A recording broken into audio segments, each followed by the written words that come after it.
Hello and welcome friend, मैं हूं मुजफ्फर चौधरी और आप देख रहे हैं हमारा यूट्यूब चैनल परफेक्ट रिएक्शन। दोस्तों, दूसरी तरफ मेरे साथ मौजूद हैं अनुज धीमान जी। किसी तारुफ के मोहताज नहीं है।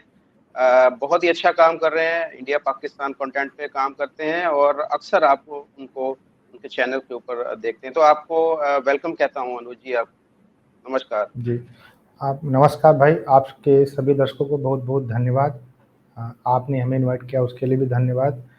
जी, आप भी बहुत अच्छा काम कर रहे हैं और एक मतलब प्योर रिपोर्टिंग जिसको कहते हैं वो भी आप कर रहे हैं। कहीं पर कोई झूठ देखने को नहीं मिलता है और खुलकर अपने आप विचार रखते हैं, उसके लिए भी आपका धन्यवाद।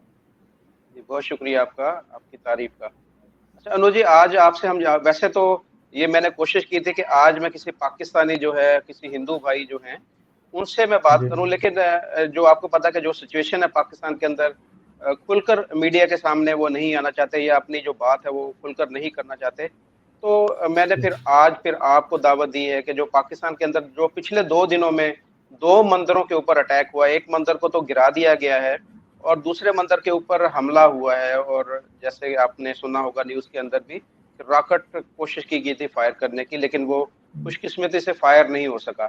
तो एज ए इंडियन आप कैसे देख रहे हैं पाकिस्तान के अंदर जो माइनॉरिटी, जो खासतौर पर हिंदू हमारे भाई हैं, जिस मुश्किल और परेशानी का शिकार हैं, आपको उनको देखकर क्या फील होता है, क्या परेशानी आप महसूस करते हैं उनके लिए?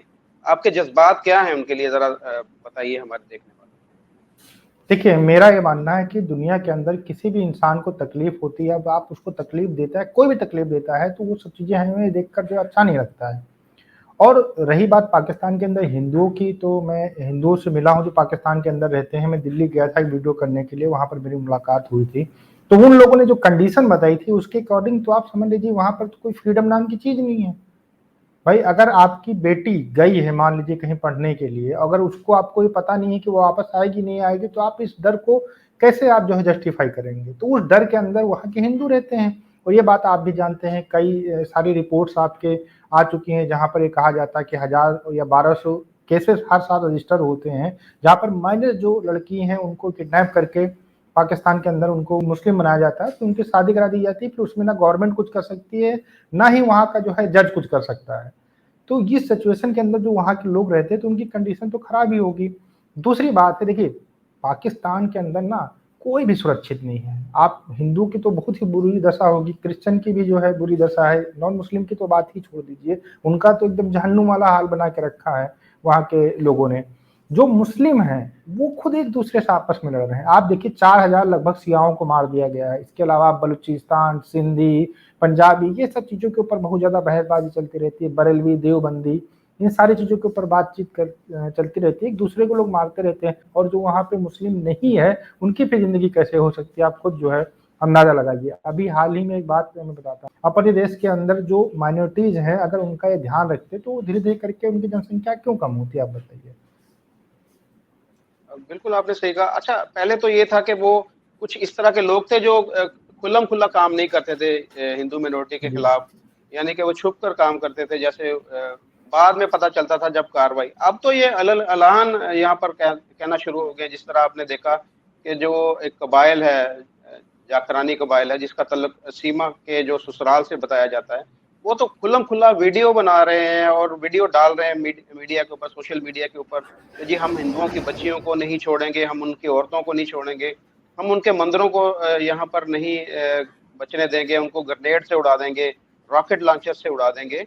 तो ये तो बहुत ही एक खुल्लम खुल्ला धमकियां शुरू हो गई है हिंदू कम्युनिटी के खिलाफ। इस पे आपकी क्या राय है? इसका कैसे कंट्रोल होना चाहिए? क्या होना चाहिए इसमें? देखिए, पहली बार तो पाकिस्तान के अंदर अगर आप न्याय की गुहार करना चाहते तो आप भूल जाइए। अभी हम कुछ चंद महीने पहले जाते हैं तो देखते हैं कि जो लोग जो है सड़कों के ऊपर उतरकर आर्मी के ऊपर अटैक कर रहे थे। फिर कुछ लोग आते हैं जो आपका सुप्रीम कोर्ट होता है उसका दरवाजा तोड़कर अंदर घुस जाते हैं। तो इस तरीके की चीजें जहां पर हो रही हो तो वहां पर आप न्याय की उम्मीद नहीं कर सकते हो। दूसरा है धर्म। यहाँ पर देखिए इन सारी चीजों में धर्म को आगे रखकर खेला जाता है। जैसे कि सीमा चली गई है, ठीक है, और वो हिंदू बन गई हैं। अब वहां पर जो भी इन सारी चीजों के ऊपर ज्यादा बात करेगा उसको पब्लिक का सपोर्ट बहुत मिलेगा। आप देख लीजिए पाकिस्तान के अंदर जितने भी लोग धार्मिक चीजों की बात करते हैं उनको बहुत ज़्यादा सपोर्ट मिलता है। तो उस सपोर्ट कहीं न कहीं जो डाकू हैं आपके यहाँ पर वो उसको भुनाना चाहते हैं, इस चीज़ को भुनाना चाहते हैं कि हम ये चीज़ करेंगे तो हमारी जो जनता है वो सपोर्ट करना हमारा चालू कर देगी। इससे हो सकता है वो ये सोच रहे हों कि हमने बहुत सारे पाप कर लिए हैं, तो थोड़ा-सा ये करके हम पुण्य कर लेते, थोड़ा काफ़िरों को मार देंगे तो पुण्य हो जाएगा, इससे हमें हो सकता है ऊपर स्वर्ग के मतलब जन्नत के अंदर जगह मिल जाएगी। तो ये भी एक मानसिकता आपके यहाँ के लोगों के अंदर पल रही है कि काफ़िरों को मारोगे तो आपको कोई दिक्कत नहीं है, ये तो सही बात है, इसको तो मारना ही चाहिए। तो ये जो मानसिकता है ये आपके लोगों के अंदर पाई जाती है और ख़ास बात पाकिस्तान के अंदर ये है, आप जैसे मुज़फ़्फ़र भाई हैं, आप बहुत अच्छे इंसान हैं, लेकिन अगर आपके सामने कोई हिंदू मारा जा रहा है और कहा जा रहा है कि इसने ये गड़बड़ कर दिया, वो गलत है आप जानते हैं, लेकिन आप उसको जाके छुड़ा नहीं सकते हैं। आपने छुड़ाया, आपके ऊपर भी लोग मारना चालू कर देंगे। तो पाकिस्तान की कंडीशन ये है कि वहाँ पर जो अच्छे लोग हैं, वो भी आके नहीं बोलते हैं कि हमको भैया जो है ये गलत चीज़ है, इसको नहीं करना चाहिए। तो देखिए उम्मीद कुछ नहीं है, अटैक्स हो रहे हैं और ये अटैक होते रहेंगे, इनको गवर्नमेंट नहीं रोक सकती है क्योंकि आप देख लीजिए पाकिस्तान के अंदर इतने सारे अटैक होते रहते हैं, पाकिस्तान गवर्नमेंट उन अटैक्स को नहीं रोक सकती है, तो हिंदुओं के ऊपर जो अटैक हो रहे हैं उनको कैसे रोकेगी आप बताइए।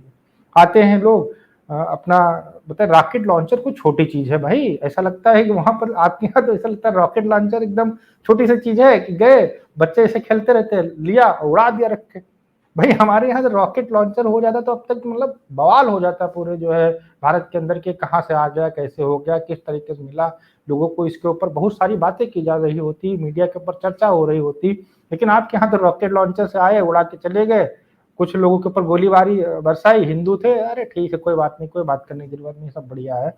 बस जब किसी मुसलमान के ऊपर भारत में होगा तब हम बात करेंगे। तो न्याय की जो है बात करना पाकिस्तान के अंदर इन कंडीशन में बिल्कुल ही गलत है, क्योंकि बहुत सारा बैक सपोर्ट मिलता है धर्म के नाम के ऊपर उन लोगों के मिलता है जो नॉन मुस्लिम के ऊपर बहुत ज्यादा जुल्म करते हैं, उनके ऊपर जो है बड़े बड़े लोगों का हाथ है। तो ये बातें हैं, अब वहां पे जो हिंदू रहते हैं वो किसी तरीके से जिए मरे, या तो मुसलमान बने या फिर वो देश छोड़कर अपना कहीं दूसरे देश चले जाए, तभी वो बच सकते हैं बस। अच्छा, जब पाकिस्तान में कोई इस तरह की खबर मिलती है, जैसे कि बाबरी मस्जिद वाला वाकया हुआ या चाइना के या कोई इस तरह और पूरी दुनिया के अंदर कोई मस्जिद शहीद होती है, तो यहाँ पर फौरी तौर पर रिएक्शन आता है।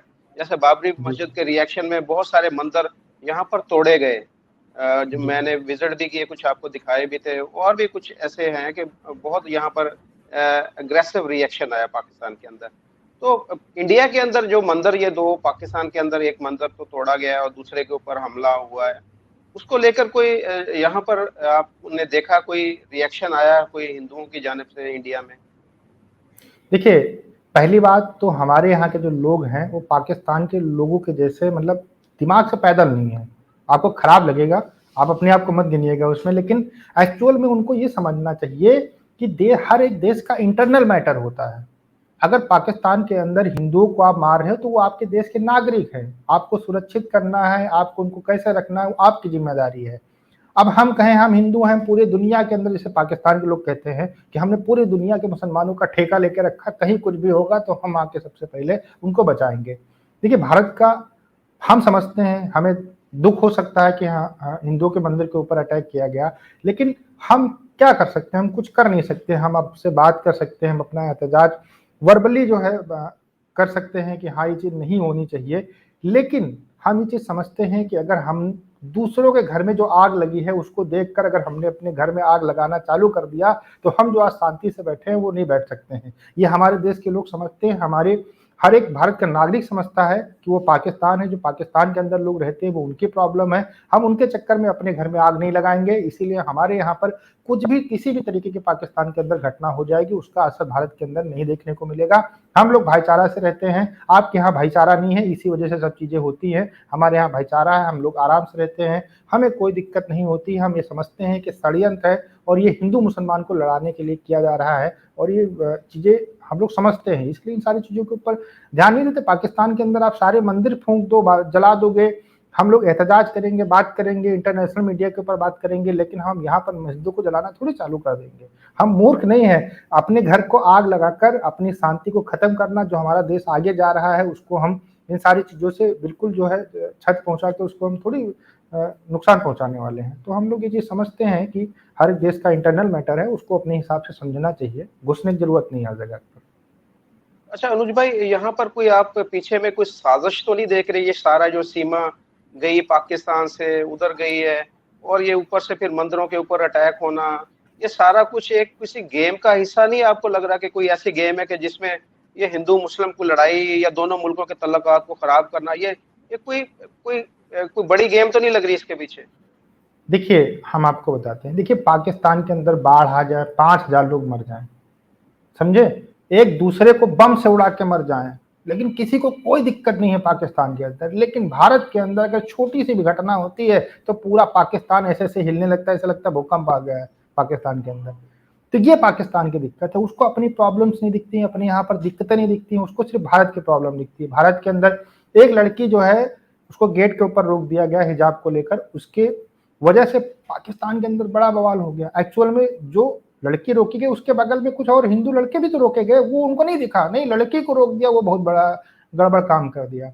भाई आप ये सोचो ना कि अगर दो लोग जहाँ रहते हैं कॉन्फ्लिक्ट तो होते हैं, आपके यहाँ ऐसा नहीं, आपके यहाँ तो सिर्फ मुसलमान ज्यादा रहते हैं, आपके यहाँ क्यों कॉन्फ्लिक्ट होते हैं आप बताइए? आप तो कहते हो ना कि मुस्लिम उम्मा है, भाईचारा है, मुस्लिम मुस्लिम भाई होता है, एक अंग होता है, तो यहाँ दबाएंगे तो पूरे मुसलमानों को दर्द होगा, तो फिर वहीं पे गला क्यों एक दूसरे को दबाते हो, काटते रहते हैं? आप बताइए हमको इस चीज को। तो देखिए ये कहना कि भारत के अंदर ये चीजें हो रही हैं, इसी वजह से जो है वहां पर रिएक्शन ये आ रहे हैं, बस बाकी और कुछ नहीं। आप अफगानिस्तान के अंदर इतनी सारी मुस्लिम लड़कियां मारी जाती हैं, क्या नहीं होता अफगानिस्तान के अंदर बताइए? इराक, ईरान, सीरिया के अंदर कितनी औरतें मारी गई, कितनी मुस्लिम औरतों को मार दिया गया वहां पर लड़ाइयों के बीच में, कितने लोगों ने एहतजाज किया पाकिस्तान के अंदर? आप बताइए कितनों लोगों ने कहा कि अगर औरतों को परेशान करोगे सीरिया के अंदर तो हम अपने यहाँ से सेना भेज के उसको खत्म करा देंगे। कितने पाकिस्तान की तरफ से लोगों ने कहा। ये डाकू जो आज ये नाटक कर रहे हैं हिंदू मुस्लिम का लड़ाने का, ये क्यों नहीं लड़ने गए कि हम जो है औरतों को बचाएंगे, मुस्लिम औरतों को बचाएंगे, वहां पर हम किसी को मारने नहीं देंगे? आतंकवादी तो सबको मार रहे थे एक तरफ से। तो ये सिर्फ भारत के खिलाफ अगर कोई भी आता है तो इससे पॉपुलैरिटी मिलती है पाकिस्तान के अंदर, और उनके दिमाग के अंदर गहर 75 साल से भरा गया है भाई कि हिंदू ऐसे होते हैं, हिंदू ये होते हैं, हिंदू वो होते हैं, और भारत ऐसा हमारे साथ करता है, भारत वैसा करता है। जब 24 घंटे आप वही चीजें सुनेंगे तो फिर आपका करने का भी मन करेगा, और उससे जनता का सपोर्ट भी आपको मिल रहा है। तो कहीं ना कहीं ये सबसे बड़ा लॉजिक है कि भारत के अंदर वो सीमा है, भारत के अंदर आई, अगर वो नेपाल चली जाती तो इतना बवाल नहीं होता है, मैं 100% गारंटी देता हूँ। अच्छा, आपने बात की कि ये जहर भरा गया पाकिस्तानियों के जहन में इंडिया के खिलाफ, इंडिया के जो हिंदू हैं या पाकिस्तान में जो हिंदू हैं उनके खिलाफ। ये एक तो सवाल ये है कि जहर ये भरा किसने है इसमें? आप मीडिया का किरदार देख रहे हैं, या पाकिस्तान की एजुकेशन को देख रहे हैं, या जो हमारे उलमा कराम है वो इसके कसूरवार हैं?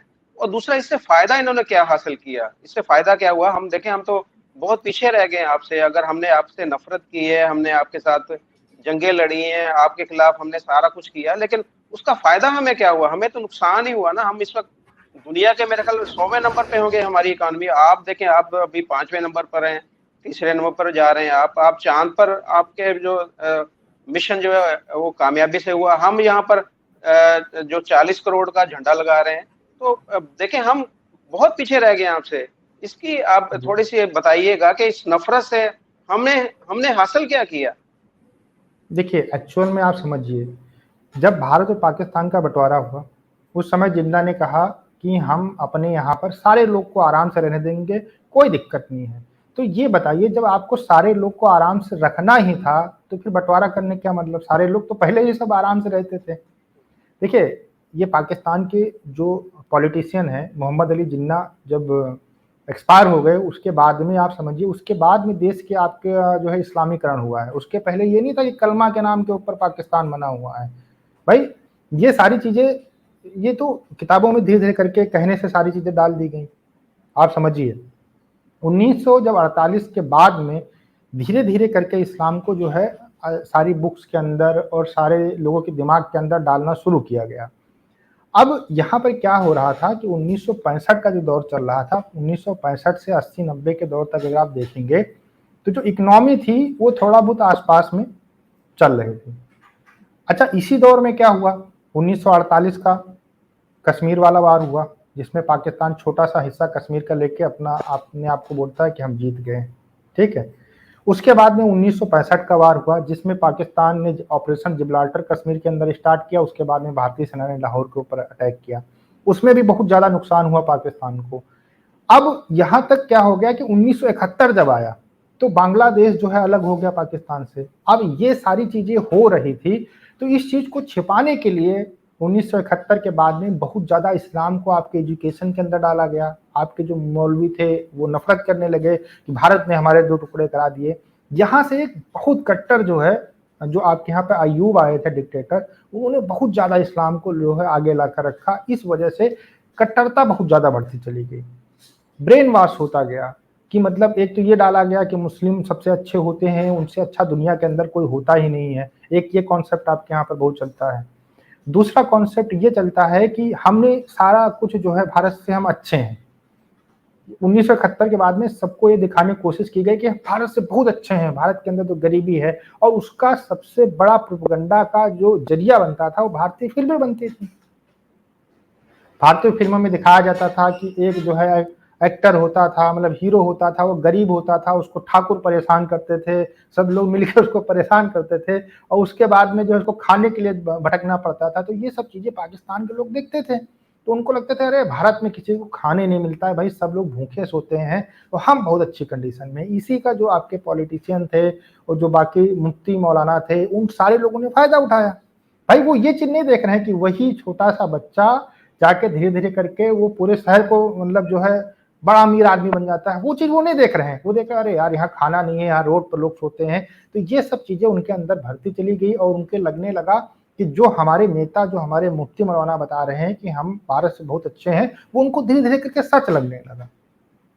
इसके बाद में किताबों के अंदर ये सारी चीजें डाल दी गई कि जो है हम काफिरों से, मतलब हिंदुओं से, जहां हिंदुओं का नाम आता है वहां काफिर ब्रैकेट में लिखा होता है, सिखों का नाम आता है तो काफिर लिखा होता है।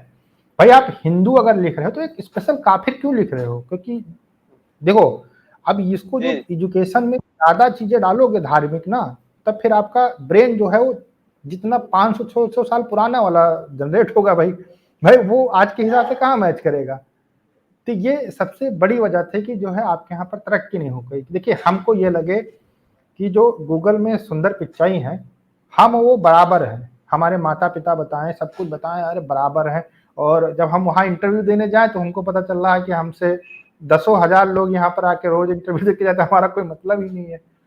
तो वो वाली चीजें आपके यहाँ पर की गई हैं कि नहीं तुम भैया सबसे अच्छे हो, बीइंग पाकिस्तानी, बीइंग मुस्लिम, दुनिया के सबसे अच्छे हो, तुम्हारे में टैलेंट इतना भरा पड़ा है कि तुम दुनिया भर के काम तुरंत ऐसे करोगे हो जाएंगे। लेकिन जब करने जाते हैं तब चीजें नहीं होती हैं। तो अब यहाँ पर क्या होगा कि जब 2000 का दौर आया, उसके बाद में भारत ने अपना बूस्टअप किया धीरे धीरे करके। फिर 2000 से जो है 2009-10 तक का जो समय रहा, 12 तक का, उसमें काफी ज्यादा डेवलपमेंट हुए। उसके बाद मोदी जी जब से आए, देखिए मोदी जी का डेवलपमेंट जो था वो पाकिस्तानियों को दिखा क्यों? उसका रीजन है कि मोदी जी पहले से ही पाकिस्तान के अंदर बहुत ज्यादा फेमस थे। वो निगेटिव की वजह से थे या पॉजिटिव की वजह से थे, समझे? अब जब वो काम कर रहे हैं, भारत आगे बढ़ रहा है, तो उनको ये पता है कि मोदी जी प्रधानमंत्री हैं, इस वजह से जो है कहीं ना कहीं बूस्टअप मिल रहा है। तो जो आपको समझाया गया, आपके स्टूडेंट्स को समझाया गया कि भैया ये ऐसी चीज है, आप बहुत अच्छे हैं, आप बहुत टैलेंटेड हैं, आप दुनिया के सबसे अजीम तरीन कौम है, तो ये सारी चीजें सोचने के बाद में कौन मेहनत करना चाहेगा? अरे यार हम तो पैदाइशी जो है हम मुसलमान हैं, हम सबसे अच्छे हैं, तो हमको क्या जरूरत है मेहनत करने की, हम ऐसे सब एकदम बेहतरीन है, कोई दिक्कत नहीं है। तो इस वजह से पाकिस्तान के अंदर कि जब लोग 20-25 साल में जाते हैं, जो एक्चुअल उनका सामना होता है कि हमें काम करना है, मेहनत करना है, हमें ये करना है, हमें वो करना है, तब फिर वो सही डायरेक्शन नहीं पाते हैं, तो फिर वो इधर उधर भटक जाते हैं। फिर कुछ लोग बंदूकें भी उठा लेते हैं, कुछ लोग जो है अपना मेहनत मजदूरी करने लगते हैं, कुछ लोग देश छोड़ के चले जाते हैं। तो फिर इसी वजह से यही सारे कारण रहे आपके यहाँ पर डेवलपमेंट ना होने की। देखिए अगर आप एजुकेशन के अंदर ज्यादा धर्म को डालेंगे ना आप, और उसके बाद निगेटिव डालेंगे आप, तो आपको कभी फायदा नहीं हो सकता। गड्ढा खोदेंगे तो गिरेंगे आप भी, समझे? दूसरा गिरे ना गिरे, लेकिन आपको 100% गिरना है, और उस गड्ढे में पाकिस्तान आज गिर चुका है, ये बात 100% सही है। अच्छा, दूसरा आपसे मैं जानूंगा कि जिस तरह पाकिस्तान के अंदर इनकी आबादी हिंदू कम्युनिटी की बहुत ज्यादा कम हो रही है, तकरीबन 1-1.5% रह गई है। और मैं अब बात करने की कोशिश कर रहा हूँ, मैं कल से मुख्तलिफ जो हिंदू भाई हैं हमारे सरकर्दा जो है इस इलाके के जहाँ पर ये वाकया हुआ है, मैंने बात करने की कोशिश की, उन्होंने मुझसे बात तो की, उन्होंने बताया भी है, लेकिन वो खुलकर मीडिया पर नहीं आ रहे। अब जब तक ये लोग अपना एहतजाज नहीं रिकॉर्ड कराएंगे, मीडिया के ऊपर आकर बोलेंगे नहीं, कुछ इस तरह अपने जो ऊपर होने वाले जुल्म को दुनिया को नहीं बताएंगे, पाकिस्तान को नहीं बताएंगे, तो कैसे इनका हल होगा, इस मसले का हल कैसे निकलेगा? एक तो ये सवाल है। दूसरा, आप इनका फ्यूचर कैसे देख रहे हैं कि जिस तरह इनकी तादाद यकदम तेजी से बहुत ज्यादा कम हो रही है, तो पाकिस्तान के अंदर तो ये फिर बिल्कुल ही खत्म होने वाले हो जाएंगे ये, तो आप कैसे देख रहे हैं इस सारा मामला? देखिए, पहले वाला जो कारण है उसका कारण है सिक्योरिटी। जब पाकिस्तान के अंदर, जब पाकिस्तान की गवर्नमेंट और पाकिस्तान की आर्मी नहीं सुरक्षित है, तो किस तरीके से वो खुलकर आ जाएं भाई? भाई आज खुलकर आ जाएं, कल आप उनका जो है डाकू लोग 2 बम मारेंगे घर के ऊपर, उठा के लेके चले जाएंगे, कहेंगे बहुत बोलते हो, चलो 2 करोड़ रुपए लाओ तो छोड़ेंगे आपको। तो कौन जाएगा भाई इन सारी चीजों के ऊपर? देखिए, लोग एहतजाज जब रिकॉर्ड कराएंगे जब वो सिक्योर फील करेंगे। आप ये बताइए, आपको ये बोला जाए आपके बाहर, आपको डर हो कि अगर आप ये चैनल चलाएंगे तो हम 4 दिन में गोली मार देंगे आपको, और आपको ये पता हो जाए कि मार जरूर देंगे, हमको छोड़ेगा नहीं कोई, तो फिर आप चैनल बंद करेंगे कि जो है बिल्कुल चालू कर रखेंगे? बंद करेंगे ना। तो बंद वही बात है, जब जब उनके ऊपर वो सारी चीजें हो रही है, रॉकेट लॉन्चर से हमले हो रहे हैं, AK-47 से घर पर गोलियां चलाई जा रही हैं, तो उस कंडीशन में कौन आकर बोलना चाहेगा, आप बताइए? या फिर कोई हिंदू जो बाहर रहता हो, किसी दूसरे कंट्री के अंदर रहता हो, वो बोलना चाहेगा? ठीक है। और वहां पर यह दिक्कत है कि एक पाकिस्तान की लड़की जब भारत चली आई है, उसने इस्लाम धर्म कबूल कर लिया है, उसके बाद में हिंदुओं का ये हाल कर दिए हैं, तो दूसरा जब हिंदू बोलेगा जब पाकिस्तान के अंदर रहता है, तो उसका क्या हाल करेंगे आप सोचिए। तो कोई क्यों आपके यहाँ पर बोलने आएगा? रही बात फ्यूचर की, तो देखिए, पाकिस्तान के हिंदुओं को और जो भी नॉन मुस्लिम है, अभी क्रिश्चियन की मैं बात कर लेता हूँ, स्वीडन के अंदर कुरान जलाई गई, बहुत गलत हुआ, नहीं करना चाहिए था। लेकिन आपके यहाँ पर एक कोई कट्टरपंथी ग्रुप है, उसने एक नोटिस निकाल दी कि जितने भी चर्च हैं हम उनको तोड़ेंगे, क्रिश्चियनों को हम मारेंगे, किसी को हम छोड़ेंगे नहीं। भाई आपके यहाँ पे तो ये चल रहा है कि क्रिश्चियनों को मारो, ये धमकी दे रहे हैं कि हिंदुओं को हम मारेंगे, तो आपके यहाँ पे तो कोई सुरक्षित नहीं है। फ्यूचर क्या हो सकता है आप बताइए? तो देखिए, फ्यूचर ये है, या तो आप पाकिस्तान छोड़कर दूसरे देश के अंदर शिफ्ट हो जाइए, या फिर आप कलमा पढ़ लीजिए, मुसलमान बन जाइए, फिर आपको सारी चीजों की फैसिलिटी मिलेगी, फिर आपको कोई दिक्कत होने वाली नहीं है। और दूसरी बात रही है कि ये जिसे कहते हैं कि उसने, सीमा हैदर ने इस्लाम कबूल छोड़कर ये कबूल कर लिया। ठीक है भाई, दुनिया है, लोग चलते हैं, कितने सारे भारत के अंदर हिंदू छोड़ के जो है इस्लाम कबूल कर लेते हैं। तो इसमें क्या हो गया भाई? उसका अपना पर्सनल मैटर है, वो हिंदू रहे, मुसलमान रहे, क्रिश्चियन रहे, उसमें आपको घुसने की क्या जरूरत है भाई? हमको ये समझ में नहीं आता है, किसी की पर्सनल जिंदगी के अंदर किसी को घुसने की क्या जरूरत है? ये कॉन्सेप्ट ही गलत है कि आप, इन्हें हमारा धर्म छोड़ दिया तो हम ये कर देंगे, उसने छोड़ दिया तो वो कर देंगे, तो ये चीजें ही गलत है ना, आप सोचिए।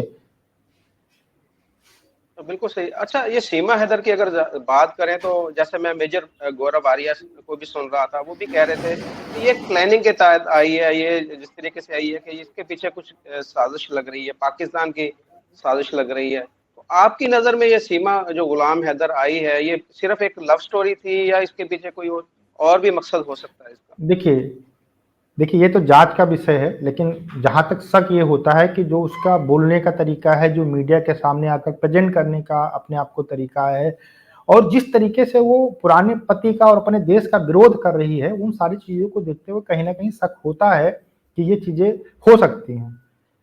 रही बात जांच की, तो अभी जांच चल रही है उसके ऊपर, उसके बाद में जो भी डिसीजन आएगा उसके ऊपर अप्लाई होगा। हो सकता है इन सारी चीजों में अगर वो होगी तो फिर वो देश से बाहर जाएगी, अदरवाइज अगर सचिन ने शादी की है तो हो सकता है उसको यहाँ पर रखा भी जाए। लेकिन ओवरऑल अगर इस प्रकरण को देखें तो बिल्कुल ही गलत है। सीमा हैदर को तुरंत अपने देश से बाहर निकाल देना चाहिए हमें। उसका रीजन ये है कि वो तो एक इनलीगल आई हुई है, कोई ये खाला जी का घर थोड़ी है जिसको देखो यहाँ पर घुसा चला आ रहा है कि चलो भारत में रहेंगे। बांग्लादेश के बहुत सारे लोग यहाँ भारत के अंदर रह रहे हैं, रोहिंग्या भारत के अंदर रह रहे हैं। ठीक है, आप अच्छा एक चीज सोचो, पाकिस्तान कहता है, दुनिया भर के अंदर कहता है कि मुसलमान के लिए भारत सबसे बड़ा जहन्नुम है, लेकिन बांग्लादेश के मुसलमान भारत आते हैं रहने के लिए, रोहिंग्या आते हैं भारत रहने के लिए। और मैं गारंटी के साथ कहता हूं, अगर ये बॉर्डर खोल दिया जाए तो बहुत सारे पाकिस्तानी चले आएंगे यहाँ रहने के लिए कि हम चलो यहाँ रहेंगे, सस्ता सामान मिलेगा। ठीक है, तो आप सोचिए, दुनिया भर के लोग क्या पागल हैं क्या? जो लोग यहाँ पर आके रहते हैं, बिना वीजा के रहते हैं, किसी तरीके घुसपैठ करके रहते हैं, तो कहीं ना कहीं इनको धार्मिक फ्रीडम है, तभी वो रहने चले जाएंगे अपने देश। ये सारी चीजें जो है, इन लोगों को तुरंत देश से बाहर निकाल देना चाहिए। सीमा हैदर को तुरंत देश से बाहर निकाल देना चाहिए, लीगल प्रोसेस से आओ। शादी होती है, बहुत सारे लोगों की शादियां होती हैं, भारत पाकिस्तान के बीच में शादियां होती हैं, आप लीगल प्रोसीजर पूरा फॉलो करो, आप अपने पुराने हस्बैंड को तलाक दो, फिर यहाँ पर आओ, अप्लाई करो शादी के लिए, दोनों देश से वीजा लेकर अपना शादी करो, उसके बाद आके यहाँ पर रहो, कौन आपको रोक रहा है भाई। लेकिन ये लेकिन जो पाकिस्तान भाग के अगर आएगी आना, तो मारी जाएगी। भैया देखो, ये सारी चीजें उसको पहले सोचनी चाहिए थी। अगर आज किसी भी तरीके से वो उसमें आती है, आप समझो किसी भी तरीके से अगर वो गलत साबित होती है तो उसको पाकिस्तान भेजा ही जाएगा, उसको कोई रोक थोड़ी पाएगा, कोई नहीं रोक पाएगा। इस देश का प्रधानमंत्री भी चाहेगा तो नहीं रोक पाएगा। कोर्ट से अगर आदेश हो गया कि उसको पाकिस्तान भेज दिया जाए तो इस देश के प्रधानमंत्री नरेंद्र मोदी जी भी उसको नहीं रोक सकते हैं, समझिए इस बात को। तो जैसे आपके प्रधानमंत्री नहीं रोक सकते, फिर हमारे भी प्रधानमंत्री उसको मरने से नहीं रोक सकते। जिस तरह के आपको पता है कि पाकिस्तान के अंदर कट्टरवादी लोग होते हैं, तो वो उनको छोड़ेंगे नहीं, फिर वो तो मारी जाएगी यहाँ पर। वो देखिए, वो फिर आपके यहाँ की चीजें हैं, आपको निपटना पड़ेगा, समझिए। हमारे देश के अंदर है तो उसको ना कोई पीट के मारेगा, ना उसको कोई दौड़ा के मारेगा, ठीक है। हमारे देश के अंदर मुसलमान है, आपसे ज्यादा मुसलमान है, लेकिन वो समझदार है, उनको पता है कि रूल रेगुलेशन कुछ होता है, जो सजा सारी चीजें दी जाती है रूल रेगुलेशन से दी जाती हैं। तो आपके यहाँ पर जब पहुंच जाएगी उसके बाद फिर आपकी हेडेक है ना, हमारी हेडेक तो है नहीं। फिर आप चाहे उसको मारो, काटो, फूको, जलाओ, वो फिर आपकी जिम्मेदारी है।